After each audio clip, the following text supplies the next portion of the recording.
Assalamualaikum warahmatullahi wabarakatuh. Selamat siang dan salam sejahtera untuk kita semua. Terima kasih kepada panitia yang telah memberikan kesempatan dan mengundang untuk mengisi seminar sebagai pemateri dalam seminar LKKPK ini. Dan selamat kepada panitia dengan animo peserta yang sangat banyak.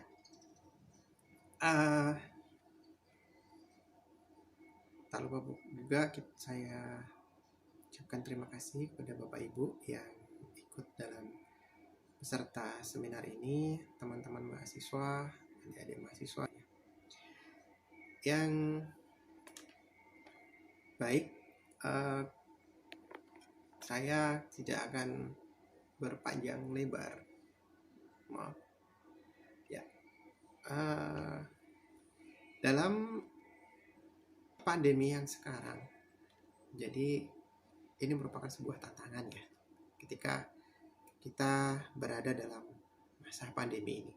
Nah, pandemi COVID-19 yang sekarang sudah hampir 5 bulan di tahun 2020 memandemi dunia yang berasal dari Wuhan. Nah, secara tidak langsung kita dituntut untuk menjadikan suatu perubahan. Baiklah, saya akan mengutip di ayat Al-Quran yang artinya, sesungguhnya Allah tidak akan mengubah keadaan suatu kaum sebelum mereka mengubah keadaan mereka sendiri. Dalam Al-Quran surat Al-Ra'd ayat 11. Di sini akan nampak bahwa bagaimana adanya perubahan. Perubahan itu pasti, perubahan itu nyata, dan kemudian secara global, dan dia tidak memandang dimensi waktu. Kapanpun itu, ketika kita mau berubah, kita akan semua berubah. Dan itu dimulai dari diri kita sendiri. Kemudian, wabah ini tidak hanya terjadi pada tahun 2020 ini. Seiring dengan peradaban manusia yang ada di dunia ini, maka peradaban dunia itu wabah ini juga pernah ada di tahun-tahun sebelumnya, masa lampau. Bahkan di tahun yang awal itu di tahun 527 sampai 565 Masehi ya. Nah, pada masa ini, yaitu wabah pes, yang juga kalau kita lihat sejarahnya, wabah pes ini pada zaman VOC yang mengakibatkan kematian banyak di Indonesia itu di wilayah Surabaya, sehingga rumah-rumah dibakar dan sebagainya. Nah, untuk menghindari penularan dari pes. Nah, ini terjadi pada tahun antara 527 sampai 565 yang mengakibatkan 25 juta orang di tahun tersebut itu meninggal. Kemudian ada wabah hitam, yaitu yang disebut dengan Black Death, antara tahun 1347 sampai 1351. Itu pun juga mengakibatkan 75 orang dunia juga meninggal. Nah, kemudian pandemi cacar.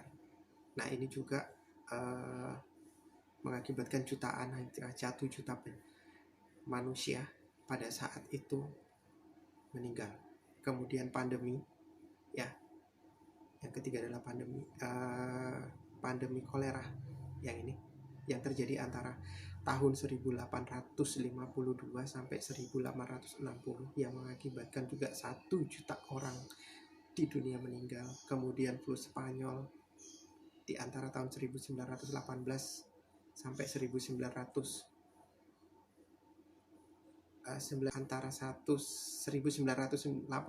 sampai 1918 yang mengakibatkan kematian 50 juta kematian di seluruh dunia. Kemudian flu Asia yang terjadi pada tahun 1957, dan ini diperkirakan 1,1 juta orang juga meninggal di seluruh dunia. Flu Hong Kong pada tahun 1968 yang mengakibatkan juga kematian yang berasal dari Cina pada tahun 1968 yang disebabkan oleh virus influenza, dan ini juga bisa menewaskan 1 juta penduduk kemudian HIV/AIDS yang mengakibatkan yang sampai sekarang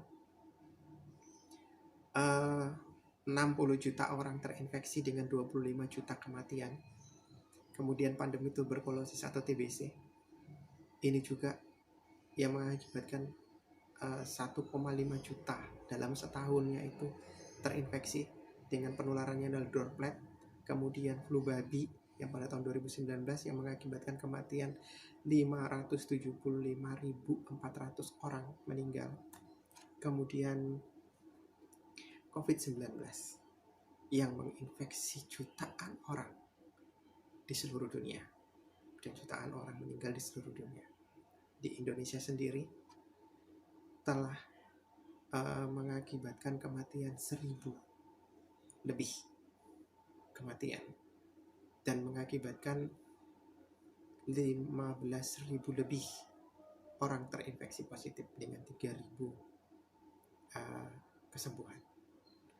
Nah, pertanyaannya adalah, kapan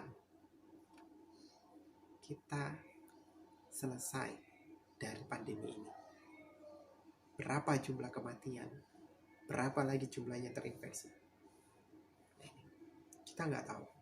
Sampai kapan kita nggak tahu. Nah, di sini kita dituntut untuk menjadi suatu perubahan, ya, jaga jarak, physical distancing dan sebagainya. Nah, untuk itu dalam pandemi ini banyak tantangan yang terjadi. Nah, dalam masa di dalam perguruan tinggi, yang notabene-nya adalah sebagai wadah menuntut ilmu dan menjaga bagaimana mempersiapkan mahasiswa itu menjadi suatu lulusan yang bisa dipakai di dunia kerja. Itu sekarang dituntut. Siap nggak siap, kita sudah memasuki era keterbukaan di revolusi industri 4.0. Ya, 4.0. Nah, ketika kita masuk di 4.0, itu keterbukaan pikiran itu sudah menjadi tuntutan. Nilai-nilai kepercayaan itulah yang harusnya kita pegang. Kita nggak bisa mempertahankan tradisi yang mungkin tidak sesuai dengan zaman sekarang. Nah, itu mungkin hal yang akan kita rubah atau kita tinggalkan sama sekali. Yang tadinya mungkin kita ada buka bersama, kemudian jabat tangan, sekarang kita nggak lakukan. Kita lakukan secara virtual. Nah, semua itu kan terjadi karena keterbukaan. Nah, bagaimana dengan adanya keterbukaan ini, maka kita masuk ke human digital. Tetapi harus dibarengi dengan penyesuaian sarana dan prasarana pembelajaran yang ada. Rekonstruksi kurikulum juga harus ke sana. Ya. Oke, Bapak Ibu, teman-teman peserta semuanya. Ketika kita memasuki ini, maka kita harus reskilling. Kemudian kita juga harus upskilling. Oh, diperhatikan, skill kita itu sampai di mana? Kemudian kita kemampuan kita sampai di mana? Kemampuan mahasiswa kita sebagaimana? Sehingga kita bisa menerapkan model pendidikan sepanjang hayat yang akan kita laksanakan nantinya. Itu menurut para ILO ya pada tahun 2017. Nah, ini loh yang harus kita lihat. Reskilling itu adalah kita gali lagi kemampuan kita tekuni lagi kemampuan kita selain bidang ketekunan yang kita lain. Saya sebagai seorang perawat, saya harus menekuni sekarang hanya dosen yang harus tahu IT. Jadi IT itu bukan hanya untuk orang IT saja, tetapi untuk kita semua juga harus tahu tentang IT itu. Kalau nggak bisa, ya lakukan pelatihan, ada workshop dan sebagainya. Nah, dalam perguruan tinggi, di perguruan tinggi itu ada instrumen penting bahwa yang dikatakan di trauma perguruan tinggi itu ada pendidikan dan pengajaran, ada pengembangan dan penelitian dan pengembangan serta pengabdian masyarakat. Kita contoh kecil aja, kita ambil di pengabdian. Kita sebagai kaum intelektual muda, mahasiswa loh ini ya, kalian yang jadi mahasiswa itu adalah intelektual muda. Kita dosen sebagai pembimbing, dan kita sama-sama ketika di dalam pengabdian masyarakat jadi dituntut sebagai apa? Adalah agent of change. Jadi kita berubah gitu, berubah pada teori pembaharu. Jadi kita yang memberikan contoh yang baik. Kemudian analisislah apa yang terjadi dalam lingkungan. Kemudian controlling apa yang terjadi dalam lingkungan sekitar. Nah, semua ini adanya kompetensi yang akan dihasilkan. Peningkatan kompetensi itu dimulai dari penguasaan teknologi yang sekarang. Jadi seseorang itu harus tahu bagaimana penguasaan teknologi, keterampilan berkomunikasi, kemampuan bekerja sama secara kolaborasi, kemampuan terus belajar, adaptasi terhadap perubahan lingkungan. Nah, ini yang harus ditutup. 5 ini jika kita kuasai, maka kita akan mendapatkan suatu mahasiswa yang berkompeten sebenarnya. Itu lulusan yang berkompeten. Ataupun kita juga menjadi dosen yang berkompeten. Bagaimana keterampilan berkomunikasi kita. Kemudian harus mempunyai critical thinking. Ya. Nah, kita masuk di teori dalam metode pembelajaran yang akan menjadi suatu tantangan yang akan kita lakukan.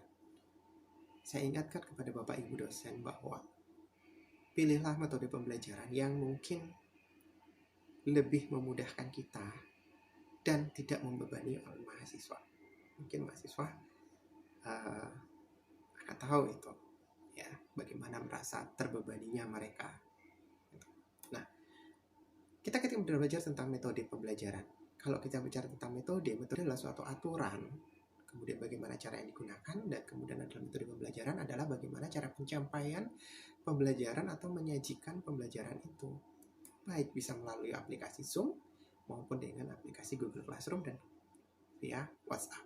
Kemudian metode-metode yang bisa dilakukan adalah small group discussion, kemudian role play and simulasi, kemudian case study untuk mengkaji kasus yang mencermati karakteristik, kemudian discovery learning yang mencari dan mengumpulkan, menyusun informasi dan untuk mendistribusikan sesuatu pengetahuan, kemudian self-directed learning, merencanakan kegiatan pembelajaran dan melaksanakannya secara mandiri, kemudian cooperative learning, ya, cooperative learning dengan membahas dan menyimpulkan ini merupakan suatu tugas kelompok, kemudian diserahkan ke dosennya, dan kemudian ada yang collaborative learning, ini adalah kerja kelompok yang antara kelompok dan kemudian kelompok lain menilai dan memberikan pembahasan, kemudian contextual instruction, yaitu membahas konsep teori yang berkaitan dengan situasi yang nyata. Jadi kita bahaslah dengan tema yang sekarang. Gitu. Kemudian project based learning, mengerjakan suatu tugas yang adalah project yang mungkin kerjasama antara yang kita tentukan dalam suatu pokok bahasan, kemudian kita tawarkan ke mahasiswa dan mahasiswa kemudian kita bimbing, dan ini adalah project kita bersama. Nah, itu ada suatu, nah itu menjadi mungkin kita yang di ekonomi, dampak ekonomi dampak COVID terhadap ekonomi. Nah, itu bisa dampak kehidupan lingkungan sosial terhadap dikarenakan oleh COVID-19, itu boleh. Dan kemudian problem based learning dan inquiry. Di sini belajar dengan menggali dan mencari informasi. Kita memanfaatkan informasi tersebut dalam memecahkan suatu masalah secara faktual yang dirancang oleh dosen. Dan itu juga rancangan-rancangan itu kita bicarakan dengan mahasiswa. Dan ini ke-10 ini bisa kita lakukan. Kita bisa laksanakan, kita bisa pilih mana yang lebih bagus. Apakah small diskusi dengan merupakan diskusi grup dengan kelompok kecil ataupun diskusi dengan kelompok besar. Dengan sistem penilaiannya adalah merupakan timbal balik bagaimana responnya. Bagaimana respon dari mahasiswa kita, umpan balik itu, dan kita bisa berdiskusi ya secara virtual, punya WA dan bagaimana. Nah, mungkin saya sekali lagi memperingatkan bahwa gunakanlah metode pembelajaran dari ke-10 itu salah satunya yang bisa digunakan oleh mahasiswa kita. Mungkin kasus yang ada di Jawa akan beda dengan kasus yang ada di Sulawesi. Di Sulawesi beberapa mungkin yang kemarin itu dari mahasiswa dari Universitas Hasanuddin meninggal karena cari jaringan untuk konsulen. Kemudian ada mahasiswa dari Unispo kecelakaan, itu yang terjadi oleh Pinrang. Kemudian beberapa mahasiswa kita yang masuk pemberitaan di TV One itu yang dari Mamasa harus berkumpul-kumpul di dalam satu gunung kemudian ada yang naik pohon untuk mencari jaringan. Dan ini untuk wilayah Indonesia lebih banyak. Nah, kemudian keterbatasan itu, jika kita melakukan 4.0 terus kemudian tidak memadai, maka juga supaya mahasiswa kita tercapai capaian pembelajarannya, dalam capaian pembelajarannya, maka saya sarankan bagaimana yang metode yang lebih mudah.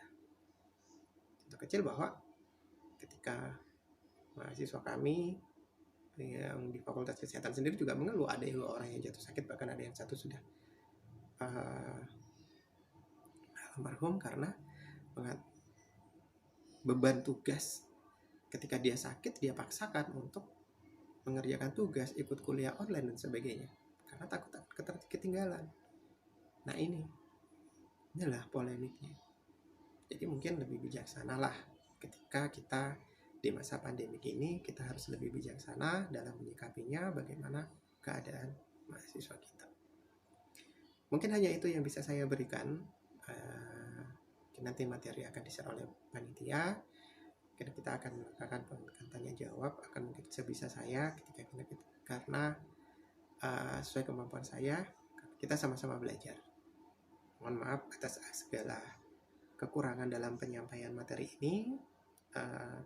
Selamat menjalankan ibadah puasa bagi teman-teman yang menjalankan ibadah puasa, dan semangat untuk semua mahasiswa, semangat untuk Bapak Ibu. Mari kita berkarya untuk Indonesia dan sama-sama berdoa agar pandemi ini cepat selesai. Terima kasih. Assalamualaikum warahmatullahi wabarakatuh.